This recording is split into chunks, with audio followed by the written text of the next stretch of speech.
श्री स्वामी समर्थ मंडळी, घरोघरी मार्गशीर्ष महिन्यात गुरुवारी श्री महालक्ष्मी व्रताची पूजा मांडली जाते। या दिवशी उपवास केला जातो। श्री महालक्ष्मी व्रत प्रत्येक स्त्रीने आवर्जून करावे। या व्रतामुळे घरातील दारिद्र्यता निघून जाते आणि माता लक्ष्मीचे आगमन आपल्या घरामध्ये होते। तर यासाठी आपल्याला काही नियमांचं पालन करायचं आहे। तर कोणते आहेत ते नियम ते आपण बघूयात।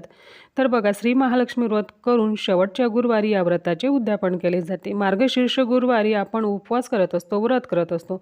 मग आपण गुरुवारी केस धुवावेत का? त्याचप्रमाणे घरातील फरशी पुसावी का? तर या दिवशी फरशी पुसू नये, कारण बघा आपण ज्यावेळेस फरशी पुसत असतो त्यावेळेस बरेचसे छोटे छोटे किडे मुंग्या आपल्या पोच्यामध्ये येतात, फरशी पुसण्याच्या कपड्यामध्ये येतात।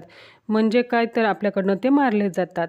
म्हणून आपल्याला गुरुवारी फरशी पुसायची नाही। गुरुवार हा विष्णुदेवांचा वार आहे, आपल्या स्वामी महाराजांच्या सेवेचा वार आहे। तर या चुकीमुळे आपला गुरुग्रह कमजोर होतो, आपल्या गुरूंचं पाठबळ कमी होतं। म्हणून ही चूक आपल्याला अजिबात करायची नाही। तसेच प्रत्येक गुरुवारी आपण केस धुणे टाळावे, केस धुवू नयेत। गुरुग्रह आपला कमजोर होऊ नये म्हणून केस धुणेसुद्धा आपल्याला टाळायचे आहे।